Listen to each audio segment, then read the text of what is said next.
Hey there, guys. All right, today we are back with some more geography now, and this time we are hitting up yet another tiny nation, Montenegro. Though not a micronation. Montenegro is not considered a micronation, right? I don't think they're small enough for that. Anyways, before we dive in, make sure you go and check out the links in the description box below. I would love it if you joined the Discord and followed me over at Twitch. I've got nothing else to say here at the beginning of this video. Let's dive right in. It is so great to be back in the Balkans. I actually love researching this place because it's like, you'll never get bored. It's Europe's most dysfunctional family. However, when it comes to Montenegro, it's kind of like... Welcome to quite possibly the sleepiest nation on the planet. Bro, they're just like me, for real, for real. Now! Hey everyone, I'm your host Barbs. Montenegrin geography Bogdan wrote this joke about Montenegro. When all the countries were gaining independence from Yugoslavia in 1992, Montenegro was so lazy they took a 14-year-long nap and finally caught up in 2006. Jokes aside though, Montenegro is such an amazing hidden treasure locked away in the Balkans that very few people seem to pay attention to. Probably because their publicity department is taking their lunch break. Anyway, let's find out where this little guy is located, shall we? By the way, thank you to the person that sent me this Montenegro scarf. Love it.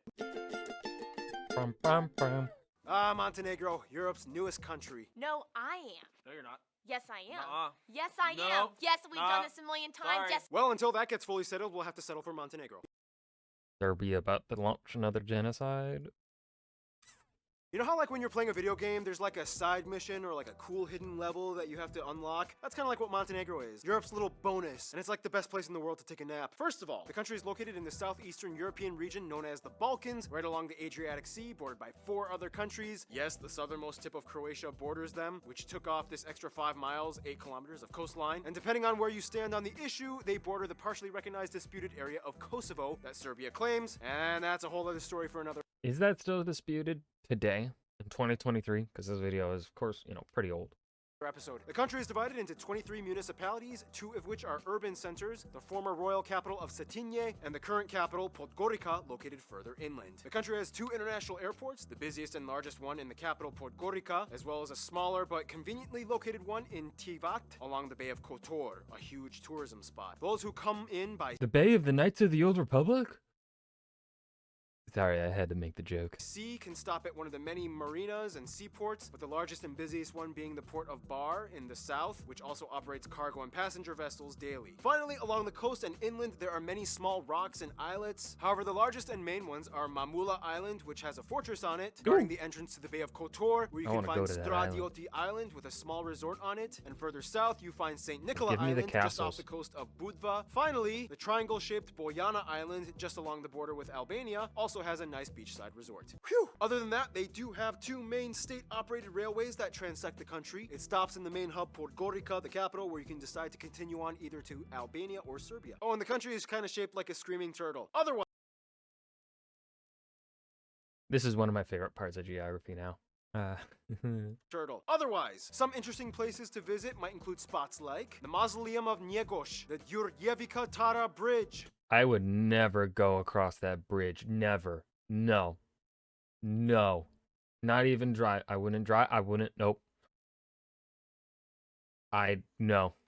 No. The ruins of Duklea, this clock tower and the Millennium Bridge, the island of St. Stefan, the Sipkanik wine cellar, the fortifications of Kotor, the war memorial in Ulcinj, the royal capital of Cetinje has some cool But which war? What's the war memorial? Like, is it just all wars, or is it like a specific war memorial? stuff. And there are so many chapels and monasteries, the most notable one probably being the Ostrog Monastery carved into a cliff. It's like a huge pilgrimage spot. And speaking of crazy looking cliffs and fascinating natural landmarks, let's jump into the... Now, the name Montenegro is derived from Venetian Italian, meaning Black Mountain, derived from the densely forested Mount Lovćen. Keep in mind though, Montenegro is a Slavic nation, not Latin. They actually call their country Crna Gora, which means Black Forest. The point is, there's lots of mountains and forests, and it looks great. I mean, Casino Royale was partially filmed there. Anyway, the country is over 80% mountainous and hilly, located in the geological region of Europe known as the Dinaric Alps, which extend all the way to Greece. Within these hills, there are 2 smaller ranges that shield the coastal regions, the Durmitor and Bjelašnica Masika Mountains. In between them, you find the longest river, the Tara, which flows south, not too far from the tallest peak, Zlakolata, which is also on the border with Albania. Just a skip away, you can find the largest lake, Lake Skadar, again shared with Albania, which is found at the edge of the Zeta Plain, the largest area of flat valley land in all of Montenegro, where, no shocker, the capital is located. Just to skip over the last mountains, with surprisingly beautiful beaches in the south, by Doni Shtoj, close to the Albanian border. Many of the beaches kind of stole names of famous beaches around the world to boost tourism, like Miami Beach or Copacabana. Further up north, Buljarica Beach is one of the most popular areas. Sometimes you can even find flamingos there. And finally up north, you reach the most famous coastal region, the Bay of Kotor, uniquely shaped in these triple locked marinas with narrow corridors that played a huge role in the historical kingdom era. Ah, I love that name, Kotor. It sounds like some kind of cartoon superhero from the 80s. And speaking of superheroes, time for my Or a video game from the early 2000s.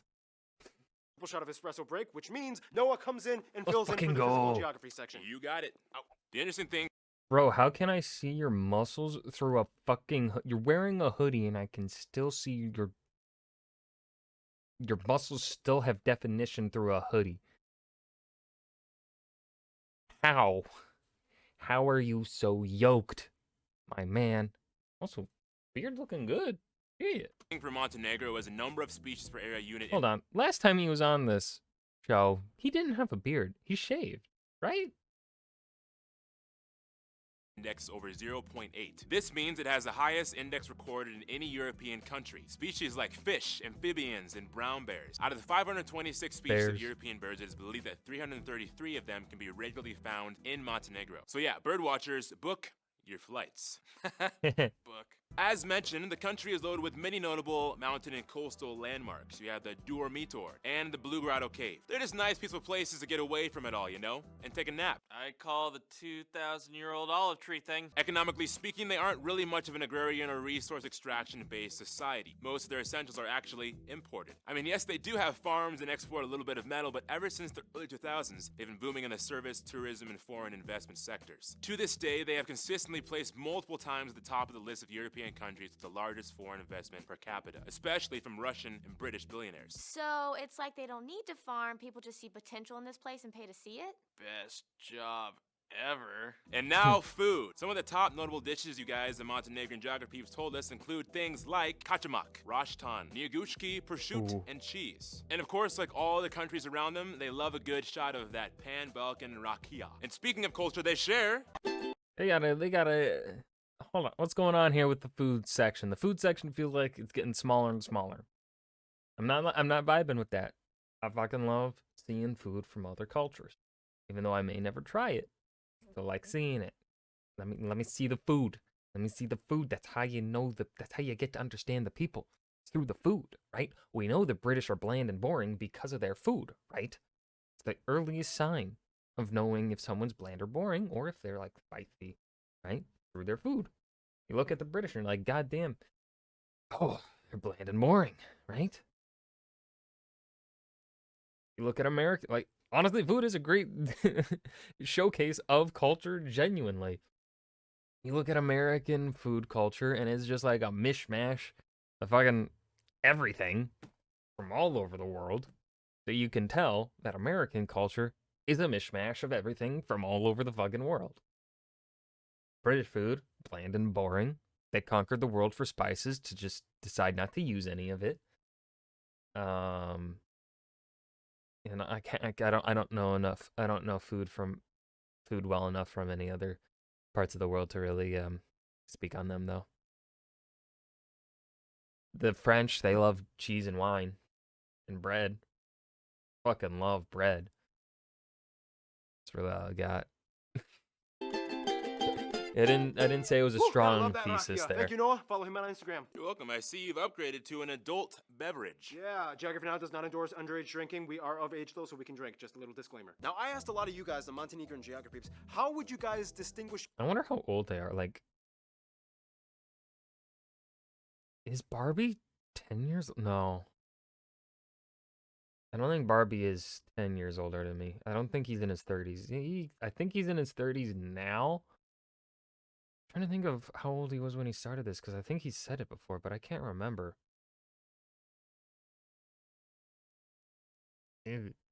yourself apart from the rest of the Balkan I know he's a cousins. millennial, Surprisingly, because a of lot the of you kind of references he agreed on makes. one thing. You all kind of proudly said something along the lines of, we are kind of known for being the sleepy, lazy people. I mean, they literally even have a lazy Olympics in the town of Brezna. You can win about 400 euros just for being the one that lays down and does nothing for the longest. We should hang out sometime. No, but seriously, they also come I couldn't do that. I have to be doing something like. I just write all day. I like to write all fucking like. from a I very can't be, strong like, background rooted in lay in kingdoms bed, that fought lazy. relentlessly against invaders too. Not everything is a siesta here. But anyway, the country has about 630,000 people and is the least populated Balkan nation. The country is multi-ethnic, made up of about 45% that identify as Montenegrins and about 29% Serbian, whereas about 9% are Bosnian, 5% Albanian, and the rest are other groups, mostly Europeans, and a few non-Europeans as well. Although they are not part of the EU, they do use the euro as their currency. They use the type C and F plug outlets, and they drive on the right side of the road. Damn right they do. The correct side of the road, motherfuckers. Now back to the Montenegrin-Serbian thing. Never This is where things drop get a in the little bit. tricky. Geography Savo said, there's a saying, Serbia and Montenegro are like two eyes in one head. Culturally speaking, What? they are pretty close, and often sometimes Montenegrins or Serbs in the country might interchangeably identify with the other group for whatever reason. So exact statistic and numbers on the populace is not always completely accurate. But in the end, unless they specify, do not call a Montenegrin a Serb. Basically, with Montenegro, you see a little bit of Italian influence, kind of, I guess you could say. Historically speaking, the Renaissance contemporaries played a major role in influencing parts of the country. It was kind of like, Hey, you got some great beaches and landscape. Oh, well, thank you. But, you know, it could really use some sprucing up. Why don't I teach you some architecture techniques, maybe spice up your literature style, you know, just to polish up a few things? Sure. Dude, what are you doing talking to that stranger?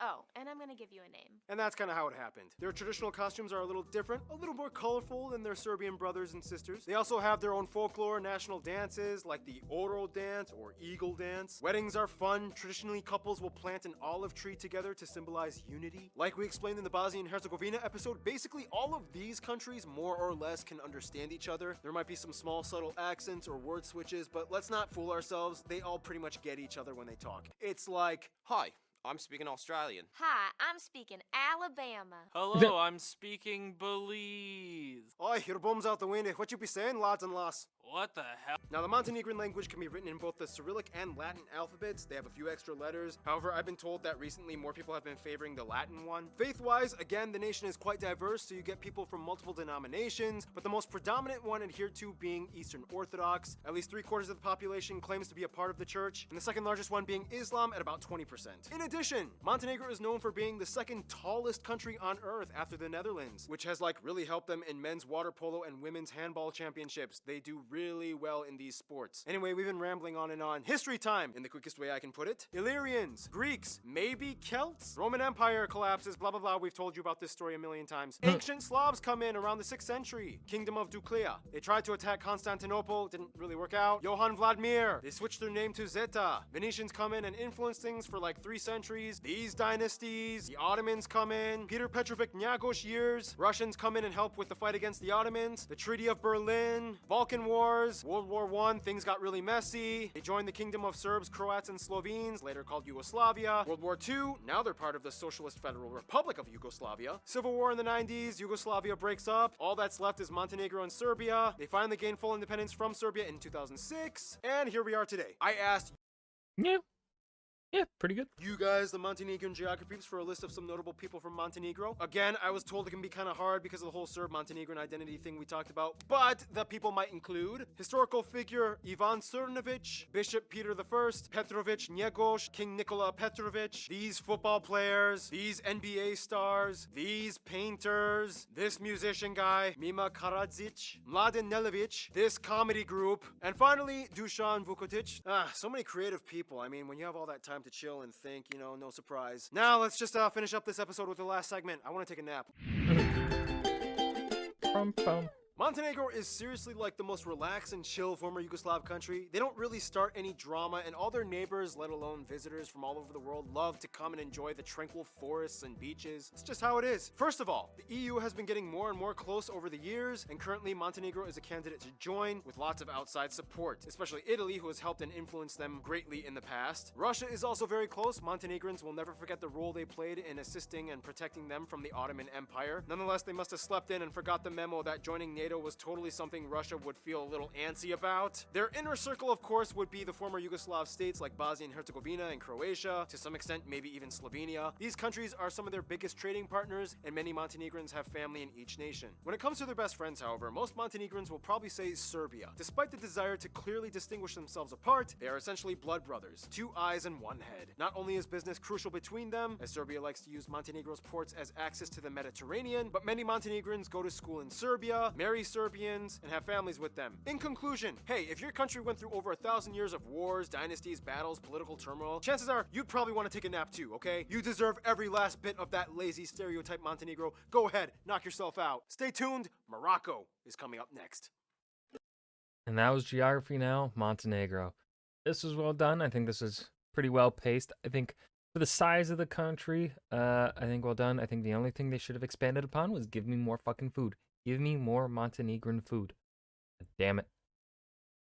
I hope you guys enjoyed. Remember to hit that like button and subscribe for more. And I will see you guys in the next video.